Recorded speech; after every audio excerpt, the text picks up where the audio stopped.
अस्सलामु अलैकुम वरहमतुल्लाहि वबरकातुहू।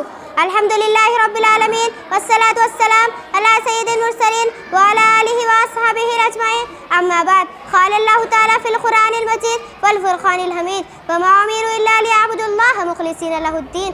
आज के इस अंजुमन में मेरी तक़रीर का उन्वान है इख़लास की अहमियत। इस्लाम में इबादत को सिर्फ़ और सिर्फ अल्लाह के लिए अंजाम देने का हुक्म दिया गया है। नमाज हो या रोज़ा, ज़कात हो या हज, किसी भी इबादत में अगर हमारी नियत अल्लाह को खुश करने के बजाय कुछ और हो तो हमारे लिए इबादत न सिर्फ बेकार साबित होगी। मुस्तद अहमद के एक हदीस में सरदार दो जहां सल्लल्लाहु अलैहि वसल्लम फरमाते हैं कि जिसने दिखावे के लिए नमाज पढ़ी उसने शिर्क किया, जिसने दिखावे के लिए रोज़ा रखा उसने भी शिर्क किया। मेरी प्यारी बहनों, इस तरह खाने में सब कुछ हो लेकिन नमक ना हो तो खाना बेमज़ा मालूम होता है। इसी तरह इबादत बज़ाहिर कितनी ही खुशनुमा क्यों ना हो, अगर उसमें इखलास ना हो तो बेकार है। कुरान मजीद में अल्लाह ताला फरमाता है वैलुल लिल मुसल्लीन अल्लज़ीना हुम अन सलातिहिम साहुन अल्लज़ीना हुम युराऊन। ऐसे नमाजियों के लिए वैल है, बर्बादी है जिसने दिखावे के लिए नमाज पढ़ा। हदीस जो सही मुस्लिम में वारिद है, अल्लाह के रसूल सल्लल्लाहु अलैहि वसल्लम फरमाते हैं क़यामत के दिन सबसे पहले जिन लोगों का फैसला किया जाएगा उनमें एक वो शख्स होगा जो शहीद हुआ होगा। अल्लाह ताला उसे अपनी सारी नेमतें याद दिलाएगा और वो याद भी करेगा। फिर अल्लाह ताला कहेगा तूने इन नेमतों का क्या किया? कहेगा मैं तेरी राह में लड़ता रहा यहाँ तक कि शहीद हो गया। अल्लाह ताला कहेगा कज़्ज़ब्ता, तू झूठ बोल रहा है, तू सिर्फ इसलिए लड़ता रहा कि लोग तुझे बहादुर कहे और दुनिया में तुझे बहादुर कहा भी गया।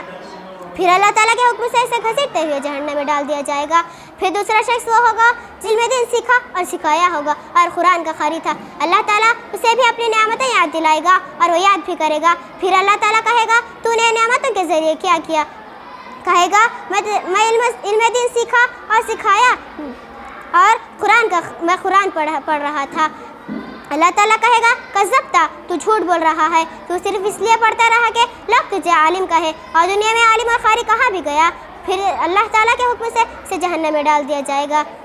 फिर तीसरा शख्स वो होगा जिसे अल्लाह ताला ने दुनिया में खुशहाली से नवाजा था, माल व दौलत की फरावानी की थी। फिर अल्लाह ताला उसे भी अपनी नेमतें याद दिलाएगा और वो याद भी करेगा। फिर अल्लाह ताला कहेगा तूने नेमतों के ज़रिए क्या अमल किया? कहेगा मैं तेरे लिए जहाँ जहाँ माल खर्च करना था वहाँ माल खर्च किया। अल्लाह ताला कहेगा कज़्ज़ब्ता, तू झूठ बोल रहा है, तू सिर्फ इसलिए कर रहा था कि लोग तुझे सखी कहे और दुनिया में तुझे सखी कहा भी गया।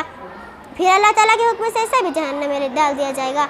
आखिर में अल्लाह ताला से दुआ करती हूँ अल्लाह ताला हम तमाम को हर नेक काम इखलास नियत के साथ करने की तौफीक अता फरमाए। आमीन।